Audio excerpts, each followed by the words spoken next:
बिस्मिल्लाहिर्रहमानिर्रहीम। अस्सलाम वालेकुम दोस्तों, कैसे हो? ठीक हो? मैं भी ठीक हूँ और आप लोग भी अल्लाह के फजल करम से खैरियत से होंगे।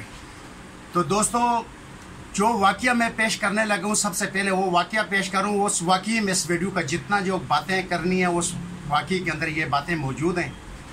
तो ये वाक़या है पंजाब का एक डिस्ट्रिक्ट का।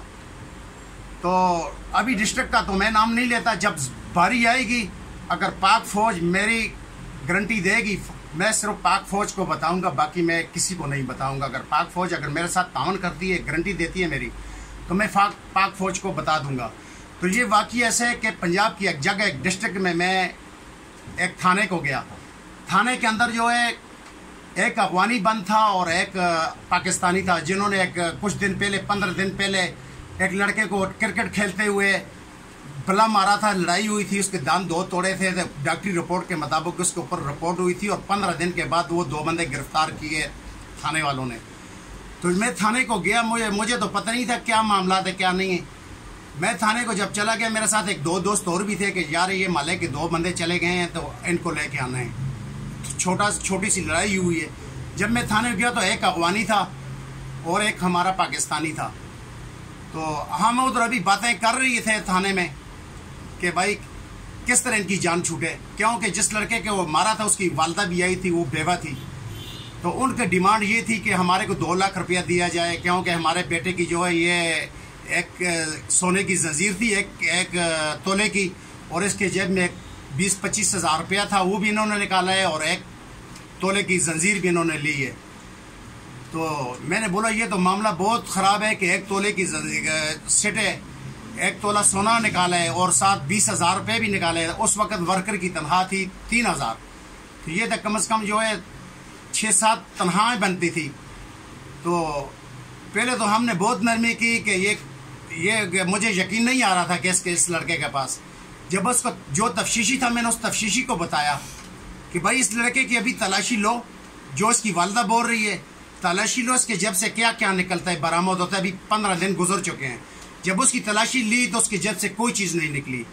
तो पहले तो हमें बहुत तकलीफ हुई, अगर ये 20 हज़ार रुपया रखने वाला लड़का है तो इसके जेब में अभी 1 पैसा नहीं है। 15 दिन गुजर गए। ये सोने का 1 तोले का अगर ये जंजीर गले में डालता है तो 15 दिन में इसके जेब में 1 रुपया नहीं है। पहले तो ये झूठ उसका पकड़ा गया, क्योंकि झूठे इल्ज़ाम लगा रहे थे। चलो केस नरम हो गया। तो उसी दौरान जो हमारे पास साथ जो अफगानी था, उसका भाई जो था पुलिस में था, बाहर से वो आया, यूनिफॉर्म के अंदर था, पुलिस यूनिफॉर्म के अंदर था। जब बाहर से आया, मैंने जब पहले देखा तो मैं हैरान हो गया, यार ये अफगानी पुलिस में कैसे हो गया। लेकिन फिर भी मैंने बोला चलो अपने माले का है तो आगे ये पुलिस में, चलो और हमारे को थोड़ा रास्ता साफ हो जाएगा। जब अंदर आया तो उसके साथ हम मिले, हमने बोला यार ये मामलात है, तुम भी कोई इस मामलात के बारे में कोई निपटाओ इस मामलात को। तो उसने आते ही अपने जो करतूतें जो इनको बोलते हैं ना नमक हराम, उसने आते ही देखते ही हमारे बोले तुम अपने बंदे की जमानत कराओ, मैं अपने भाई की कराऊंगा। बहुत तकलीफ हुई, क्योंकि हमने तो उसके भाई की भी जमानत करवानी थी, साथ दूसरे की भी करवानी थी, क्योंकि एक मोहल्ले के थे। हमें बहुत गुस्सा आया, लेकिन उस वक्त हमने बोला चलो ठीक है, तुम अपने भाई की कराओ, फिर हम अपने बंदे की कराएंगे, क्योंकि हम मुसलमान हैं, हमारे लिए सब बराबर हैं। हमने अपने बंदे की जमानत कराई। रात को 11 बजे हम अपना बंदा ले गए। उसका जो भाई था वो 4 दिन हवालात में बंद था। ये हालात है, जो बंदा अंदर से गंदा होना, नमक हराम होना, तो उसको ऐसे ही सिला मिलता है। वो 4 दिन अंदर बंद था। तो मेरा कहने का मतलब ये है कि ये जो अफगानी है, जो हम बोल रहे हैं, ये रेडी लगाई हुई है, ये ठिया लगाया हुआ है, ये दुकान ली हुई है, जो हमारे महकमे में भर्ती हैं। इस वक्त भी पंजाब पुलिस में अफगानी भर्तियाँ और ड्यूटियाँ कर रहे हैं। तो मेरे आला अहकाम से, पाक आर्मी से, चीफ ऑफ आर्मी स्टाफ से, जनरल आसम मनीर से ये रिक्वेस्ट है कि आप इनकी सही मानों में इंक्वायरी की जाए कि ये गैर मुल्की जो लोग हैं हमारे महकमों में, सरकारी महकमे में काम कर रहे हैं, सरकारी ड्यूटियाँ कर रहे हैं, जबकि हमारे जो अपने पाकिस्तानी जो बच्चे हैं, भाई हैं, वो इतनी तालीम करके भी उनको जो है नौकरी नहीं मिलती।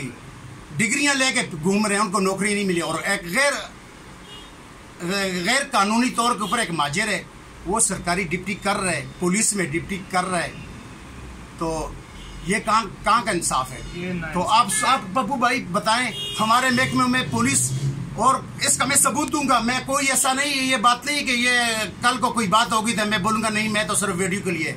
मैं मर्द हूँ, इंशाल्लाह मैं मर्द हूँ, मैं मुसलमान हूँ, ला इलाहा इल्लल्लाह मोहम्मद रसूलुल्लाह। मैं डरता किसी से, सिर्फ अपने रब से डरता हूँ। जब एक दिन पैदा होता है बंदा, एक दिन मरता भी है, तो मुझे किसी से डर नहीं है, सिर्फ अपने रब से डरता हूँ। बाकी किसी इंसान से डरता नहीं, बाढ़ में जाए जो भी है।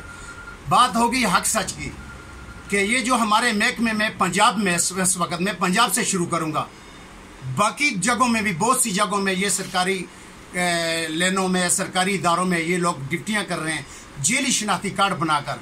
तो चीफ ऑफ आर्मी स्टाफ से मेरी ये दरख्वास्त है कि इंक्वायरी की जाए कि ये नादरा वालों ने शनाख्ती कार्ड दे दिया बना के, लेकिन नादरा वालों को भी किसी ने कोई प्रूफ दिया होगा, यूनिक काउंसिल वालों ने कोई प्रूफ दिया होगा, किसी ने पैसे खाए होंगे, किसी ने धोखा किया होगा। तो ये जब इंक्वायरी पूरी की जाए, जिस तरह ईरान ने किया है धोखेबाजों के साथ, गद्दारों के साथ जो कानून किया, अगर आज वो कानून मेरे पाकिस्तान में आ जाए तो कसम से इतनी तकलीफ नहीं होती। कम से कम जो जिसका हक है, जिसका हक बनता है पाकिस्तानियों का, वो बेचारे रोल रहे हैं रोडों के ऊपर, और ये अफगानी सरकारी इदारों में बैठे सरकारी ड्यूटियाँ कर रहे हैं। जो बंदा रेडी लगाते हो तो छोड़ो, रेडी वाले को छोड़ो, दुकान वाले को भी छोड़ो, जो हमारे सरकारी इदारों में, और एक दिन होगा आज जो सरकारी इदारों में काम करे, एक दिन होगा कि हुकूमत इनकी होगी। इसी तरह अगर हुकूमत ने अगर इनके ऊपर कोई एक्शन ना लिया, एक दिन होगा कि पाकिस्तान के अंदर हुकूमत भी इनकी होगी।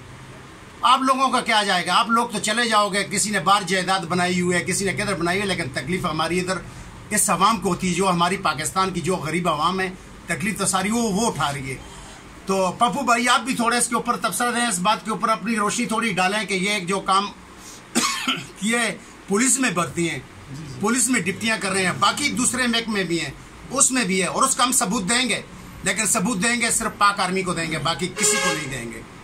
अगर पाक आर्मी कोई एक्शन लेना चाहती है, हम हाजिर हैं, हम दिखाएंगे कौन से थाने में, कौन से चौकी में इनकी तफ्तीश की जाए, इनके रिकॉर्ड मंगवाए जाएं कि ये गैर मुल्की जो बाशिंदे हमारे महकमे सरकारी महकमे के अंदर क्यों हैं।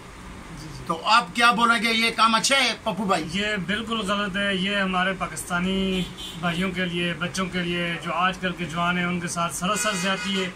वो दिन ब दिन ठोकरें खा रहे हैं, उनको नौकरी नहीं मिल रही और अफगानियों को नौकरी मिल रही है।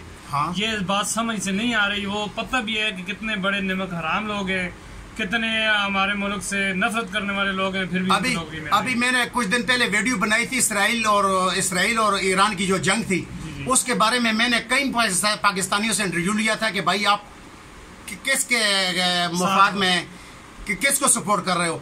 जितने हमारे पाकिस्तानी थे उन्होंने एक ही आवाज़ दी थी कि हम ईरान को सपोर्ट कर रहे हैं, हमारा पड़ोसी मुल्क भी है और मुसलमान मुल्क भी है, और हमारा हक भी बनता है। उसके साथ जुल्म किया है इसराइल ने। मैंने कितने अफगानियों के पास में गया हूँ कैमरा लेके, एक अफगानी ने भी मुझे नहीं बोला कि ठीक है मेरी वीडियो, उसने बोला जाओ जाओ जाओ, हम नहीं देते इंटरव्यू। इसका मतलब क्या हुआ? ठीक है ना। तो अब इस वीडियो का इधर ही करेंगे अख्ताम। अगर आज की वीडियो आप लोगों को पसंद है तो प्लीज़ इस वीडियो को लाइक करें। जिसने चैनल सब्सक्राइब नहीं किया उनसे मेरी रिक्वेस्ट है, साथ चैनल को भी सब्सक्राइब करें और घंटी के बटन को ऑल के ऊपर ज़रूर प्रेस करें, क्योंकि नेक्स्ट आने वाली जो वीडियो होगी उसका नोटिफिकेशन बर वक्त आप लोगों को मिलता रहेगा।